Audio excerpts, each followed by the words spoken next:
بسم اللہ الرحمن الرحیم۔ السلام علیکم۔ آپ سب کو میرے چینل وائس آف دین 80 پر خوش آمدید۔ ربی اشرح لی صدری ویسر لی امری واحلل عقدۃ من لسانی یفقہوا قولی۔ میرے بہنوں اور بھائیوں، قرآن پاک پڑھیں، کیونکہ حضرت محمد صلی اللہ علیہ وآلہ وسلم کا فرمان ہے کہ قرآن پڑھو، کیونکہ یہ قرآن قیامت کے دن اپنے پڑھنے والوں کی شفاعت کرے گا، سفارش کرے گا۔ یہ وہ دن ہے جب کوئی چیز کسی کے کام نہیں آئے گی، تو واحد جو سفارش آپ کی کر سکتی ہے وہ یہ قرآن عظیم ہے، یہ قرآن پاک ہے۔ تو ہم نے کوشش کرنی ہے کہ ہم کم از کم جتنا بھی ہو سکے، اگر ایک آیت بھی ہے ہم پڑھیں۔ لیکن پڑھنا کیسے ہے؟ ایک آیت لیں، اس کا ترجمہ پڑھیں اور اس کی تفسیر پڑھیں۔ تفسیر کو سمجھیں کہ اس آیت میں اللہ تعالیٰ ہم سے کیا فرما رہے ہیں، ٹھیک ہے؟ پھر اس آیت کو آپ دوسروں کے ساتھ شیئر کریں اور اس پر عمل کرنے کی توفیق بھی اللہ سے مانگے کہ یا اللہ مجھے اس پر عمل کرنے کی توفیق بھی عطا فرما۔ آج ہم پڑھیں گے سورہ البقرہ کی آیت نمبر 55 اینڈ 56۔ شروع کرتے ہیں۔ وَإِذْ، اور جب، قل تم، کہا تم نے، یا موسیٰ، اے موسیٰ، لن، ہرگز نہیں، نؤمنا، ہم بات مانیں گے، لکا، تجھ پر، حتیٰ، یہاں تک کہ، نرا، ہم دیکھ لیں، اللہ کو، جہرتاً، روبرو یا سامنے، فَأَخَذَتْكُمُ، پھر پکڑ لیا تمہیں، صاعقۃ، بجلی کی کڑک نے، وَأَنْتُمْ، اور تم، تنظرون، دیکھ رہے تھے، ثم، پھر، بَعَثْنَاكُمْ، اٹھایا ہم نے تمہیں، من بعد، بعد، موتکم، تمہاری موت کے، لعلکم، تاکہ تم، تشکرون، شکر ادا کرو۔ اور جب کہا تم نے، اے موسیٰ، ہرگز نہیں ہم بات مانیں گے تجھ پر یہاں تک کہ ہم دیکھ لیں اللہ کو سامنے، تو پھر پکڑ لیا تمہیں بجلی کی کڑک نے، اور تم دیکھ رہے تھے، پھر اٹھایا ہم نے تمہیں اس کے بعد، تمہاری موت کے بعد، تاکہ تم شکر ادا کرو۔ اب یہاں پر بنی اسرائیل کا ہی اللہ تعالیٰ بتا رہے ہیں، جو پچھلی آیات ہم نے پڑھی ہیں ان میں بنی اسرائیل کے بارے میں ہم لوگ پڑھ رہے ہیں، اور ان آیات میں بھی بنی اسرائیل کی ایک انتہائی سنگین جسارت کا ذکر ہے۔ ویسے تو ان کے اوپر اللہ تعالیٰ نے بہت احسانات کیے، اور اللہ تعالیٰ بار بار کہہ بھی رہے ہیں کہ اے بنی اسرائیل، یاد کرو وہ احسانات جو میں نے تم پر کیے۔ اور اس میں کچھ احسانات ہم نے پڑھے بھی، جیسے کہ سب سے بڑا احسان تو ہے کہ کسی کے ظلم سے نجات۔ انسان کے اوپر سب سے بڑا جو ایک پریشانی یا تکلیف کے باعث جو چیز ہوتی ہے وہ ہوتا ہے کہ آپ کے اوپر کوئی ظلم کر رہا ہے اور آپ مجبور ہو، آپ کچھ کر بھی نہیں سکتے۔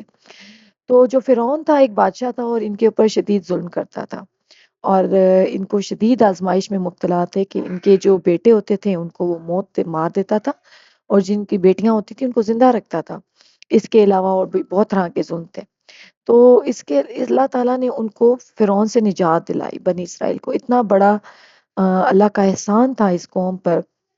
لیکن ہم نے پچھلی آیت میں جیسے ہی پڑھا کہ جیسے ہی اللہ تعالیٰ نے ان کے اوپر یہ احسان کیا، فرعون سے ان کو نجات دلائی، اور فرعون کو اس کے لشکر سمیت سمندر میں غرق کر دیا، اور جب یہ بنی اسرائیل ان سے بچ کے، فرعون سے بچ کے چلے گئے، تو وہاں پر اب کیا ہوا کہ حضرت موسیٰ کو اللہ تعالیٰ نے بلایا 40 دن کے لیے، کہ تورات کے لیے، کیونکہ اللہ تعالیٰ نے ان کو تورات دینی تھی، تو 40 دن کے لیے ان کو طور پر بلایا۔ اب کیا ہوا کہ ابھی اس واقعے کو تھوڑا ہی عرصہ گزرا تھا، یعنی کہ فرعون سے بھی انہوں نے تازہ تازہ ہی ان کو خلاصی ملی تھی کہ انہوں نے ایک بچڑا بنا دیا اور بچڑے کی پوجا شروع کر دی، یعنی کہ وہ اس کو بھول گئے کہ اللہ تعالیٰ کا کتنا بڑا احسان تھا ہم پر۔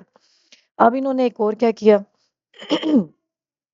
اب جب کیا ہوا کہ جب حضرت موسیٰ واپس آئے تو وہ شدید غصہ ہوئے اپنے بھائی حضرت ہارون علیہ السلام پہ، کیونکہ ان کو انہوں نے بنا کے بھیجا تھا، اپنا نائب بنایا ہوا تھا، اور جب گئے تھے تو انہوں نے کہا کہ میں تو اس لیے میری قوم میں وہاں پر نہیں آیا آپ کو بتانے کے لیے کہ یہ نہ ہو کہ میری قوم کے اندر تفرقہ پڑ جائے یا یہ فتنہ پیدا ہو جائے، اس لیے میں یہیں پہ رہا۔ خیر، اب کیا ہوا کہ ان کی جو قوم کے بڑے لوگ تھے، جیسے کہ 70 لوگ اس میں ہے، 70 لوگ جو تھے، جو بڑے ان کے علماء تھے، وہ حضرت موسیٰ علیہ السلام کے ساتھ کوہ طور کی طرف گئے۔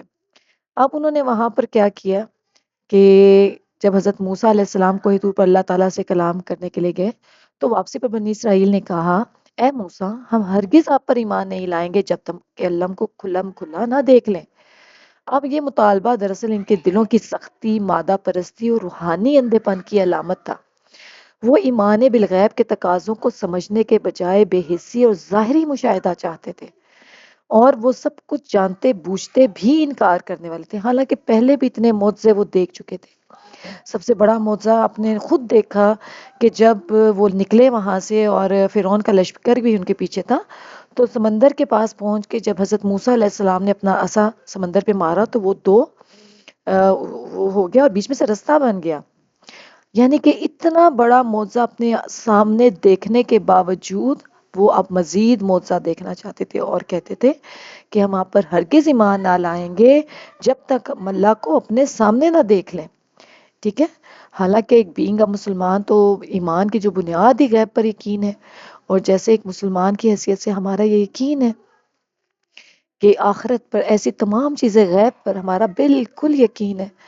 جیسے آخرت ہے ایک چیز ہے جو کہ غیب ہے، لیکن ہمارا مکمل یقین ہے کہ ایک دن آئے گا جس دن حساب اور کتاب ہونا ہے، ٹھیک ہے، اور سب کو اللہ کے حضور پیش ہونا ہے۔ اب کیا ہوا، ان کی اس جو سرکشی اور گستاخانہ جو مطالبہ تھا، اس پر اللہ تعالیٰ کا عذاب نازل ہوا اور ایک سخت کڑک نے انہیں پکڑ لیا۔ اور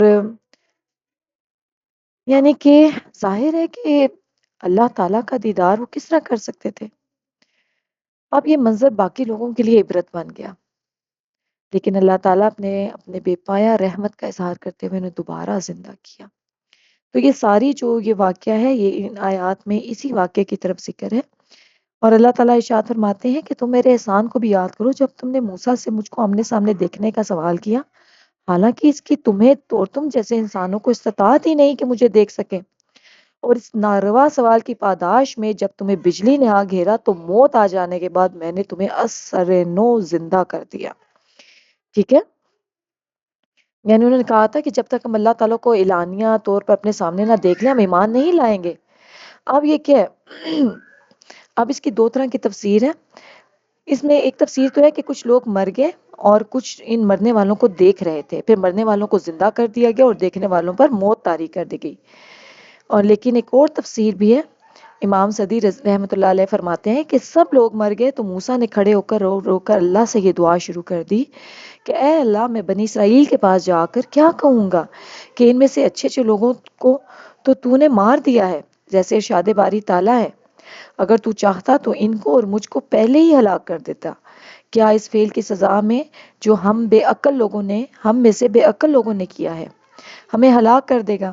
تو اللہ تعالیٰ نے موسیٰ کی طرف وحی کی کہ یہ 70 لوگ بھی ان میں سے تھے جنہوں نے بچڑے کی عبادت کی تھی۔ پھر اللہ تعالیٰ نے انہیں زندہ کر دیا اور ایک ایک کر کے زندہ ہو گئے اور ایک دوسرے کو دیکھ رہے تھے کہ وہ کس طرح زندہ ہو رہے ہیں۔ اور کیوں تھا ایسا؟ ارشاد باری تعالیٰ ہے پھر ہم نے تمہیں مارنے کے بعد زندہ کیا تاکہ تم شکر گزار بن جاؤ۔ یعنی کہ پہلے انہوں نے کیا کیا، اس سے پہلے جو ان کا ایک انتہائی ایک سنگین جرم تھا کہ انہوں نے ایک بچڑا بنا دیا اور بچڑے کی پوجا کرنا شروع کر دی، ٹھیک ہے، اس کو بھی یعنی شرک کو بھی اللہ تعالیٰ نے معاف کر دیا۔ اب انہوں نے جب وہاں سے معافی مل گئی تو اب انہوں نے ایک نیا مطالبہ کر دیا کہ ہمیں تو اللہ تعالیٰ کو دیکھنا ہے۔ ظاہر ہے وہ کہاں اللہ تعالیٰ کو دیکھنے کی استطاعت انسان میں کہاں ہے، تو ایک بجلی کی کڑک نے ان کو آ پکڑا۔ تو جب وہ 70 کے 70 لوگ چونکہ علماء تھے جو ان کے جو اپنے تھے وہ گئے تھے، تو تب حضرت موسیٰ نے اللہ تعالیٰ سے سوال کیا کہ وہ کیسے اپنی قوم کے پاس جائیں گے، کہ وہ تو کہیں گے کہ سب وہ جو گئے تھے جو 70 وہ بڑے بڑے لوگ گئے تھے وہ تو سب مارے گئے۔ تو پھر کیا کیا، اللہ تعالیٰ نے ان کو زندہ کیا۔ اب زندہ کیوں کیا؟ اب اگین دیکھیں اللہ تعالیٰ کا احسان کہ مرنے کے بعد اللہ تعالیٰ نے ان کو دوبارہ زندہ کیا، ٹھیک ہے۔ اور ساتھ ساتھ اس آیت کی تفسیر میں عبد الرحمن بن زید بن اسلم اس آیت کی تفسیر میں فرماتے ہیں کہ موسیٰ علیہ السلام جب اللہ تعالیٰ کے پاس ان تختیوں کو لے آئے جن میں تورات کو لکھا ہوا تھا، تو موسیٰ نے دیکھا کہ ان کی قوم کے لوگوں نے بچڑے کی پوجا شروع کر دی۔ آپ نے انہیں حکم دیا کہ اپنے آپ کو قتل کرو، تو انہوں نے ایسا ہی کیا، جس سے اللہ تعالیٰ نے ان کی توبہ کو قبول کر لیا۔ موسیٰ نے ان سے کہا کہ ان تختیوں میں اللہ کی کتاب لکھی ہوئی ہے اور اس کتاب میں تمہارے لیے اللہ تعالیٰ کے مطلب جو کام کرنے کے ہیں وہ سب لکھے ہوئے ہیں۔ تو انہوں نے کہا کہ موسیٰ تیری بات کا کون یقین کرے گا؟ اللہ کی قسم ہم تو اس کو اس وقت تک اللہ کی کتاب تسلیم نہیں کریں گے جب تک ہم اللہ کو خود سامنے نہ دیکھ لیں، اور خود یہ نہ فرمانے کہ یہ میری کتاب ہے تم اس کو لے لو، یعنی کہ وہ کہتے ہیں کہ اللہ تعالیٰ خود کہے کہ یہ میری کتاب ہے اس کو لے لو۔ موسیٰ بتائیں تو صحیح کہ آخر اللہ تعالیٰ ہم سے اس طرح کیوں کلام نہیں کرتا جس سے آپ سے کلام کرتا ہے؟ تو اب کیا کیا کہ مرنے کے بعد اللہ تعالیٰ نے ان کو دوبارہ زندہ فرمایا اور فرمایا کہ اللہ کی کتاب لے لو۔ کہنے لگے نہیں۔ موسیٰ نے کہا تمہیں کیا ہوا ہے؟ کہنے لگے کہ ہم مر گئے تھے پھر ہمیں زندہ کر دیا گیا۔ موسیٰ نے کہا اچھا اللہ کی کتاب کو لے لو۔ کہنے لگے نہیں، ہم اس کو نہیں لیں گے۔ تو اللہ تعالیٰ نے فرشتوں کو بھیج دیا جنہوں نے ان کے اوپر پہاڑ کو لا کھڑا کیا، یعنی کہ ان کے صرف حجت تھی اور ایک کے بعد ایک واقعہ وہ ایسے ہی کر رہے تھے، لیکن ان کے اوپر صرف ان کو کسی سے انہوں نے ہدایت لینے کا ان کا مقصد نہیں تھا، صرف حجت تھی۔ لیکن یہاں پر بھی اگر ہم دیکھیں تو اللہ تعالیٰ کتنا رحمان رحیم ہے کہ اتنا بڑا ایک سنگین گناہ کرنے کے بعد بھی اللہ تعالیٰ نے ان کو معاف کر دیا۔ اب ان آیات سے ہمیں کئی سبق ملتے ہیں۔ کیسے؟ دیکھیں، سب سے پہلے جو ہم نے سیکھنا ہے ان آیات میں سے کیا کہ اللہ کو دنیا میں آنکھوں سے دیکھنا ممکن نہیں، ایمان دل کے یقین کا نام ہے۔ ہمارے دل کے اندر یقین ہونا چاہیے کہ انشاءاللہ ہم روز قیامت اللہ تعالیٰ سے ملاقات کریں گے، اللہ تعالیٰ کے دیدار کریں گے انشاءاللہ، اور اللہ تعالیٰ اس حالت میں اپنے ساتھ ملائے کہ اللہ تعالیٰ ہم سے راضی ہو، آمین ثم آمین۔ اور اللہ کی قدرت کو چیلنج کرنا اور ضد کرنا ہلاکت کا سبب بنتا ہے۔ کیا آپ اللہ کی قدرت کو چیلنج کر سکتے ہیں؟ استغفر اللہ، کبھی بھی نہیں۔ تیسرا کہ باوجود سخت نافرمانی کے اللہ تعالیٰ نے انہیں دوبارہ زندگی دی جو اس کی عظیم رحمت کا ثبوت ہے۔ ان آیات سے ہمیں کیا پتہ چلا کہ اللہ تعالیٰ بہت رحیم ہے۔ تو یہاں پہ پھر اللہ تعالیٰ کی ہمیں رحمت بھی نظر آتی ہے کہ اللہ تعالیٰ کتنا رحیم ہے۔ ان آیات سے ہم نے یہ بھی سیکھ لیا۔ اور ایک اور چیز جو ہم نے سیکھی ہے، سب سے امپورٹنٹ چیز، کہ زندگی کا ہر لمحہ اللہ تعالیٰ کی نعمت ہے، اس پر شکر ادا کرنا بندے کا فرض ہے۔ یہ واقعہ دراصل قیامت کے دن دوبارہ جی اٹھنے کی دلیل بھی ہے، ٹھیک ہے، کیونکہ جس رب نے انہیں مرنے کے بعد زندہ کیا وہی پوری انسانیت کو بھی دوبارہ زندہ کرنے پر قادر ہے بے شک۔ اور یہ جو کہتے ہیں نا کفار کہ کیسے اللہ تعالیٰ انسان کو دوبارہ زندہ کرے گا، تو یہ جو آیات ہیں، یہ واقعات ہمیں سے یہ بھی اللہ تعالیٰ جواب دے رہے ہیں کہ اسی طرح اللہ تعالیٰ روز قیامت دوبارہ انسان کو زندہ بھی کرے گا، ٹھیک ہے۔ اللہ تعالیٰ ہم سب کو اللہ تعالیٰ کا شکر ادا کرنے کی توفیق عطا فرمائے، آمین ثم آمین۔ ملتے ہیں آپ سے اگلی ویڈیو میں، دعاؤں میں یاد رکھیے گا۔ السلام علیکم ورحمۃ اللہ وبرکاتہ۔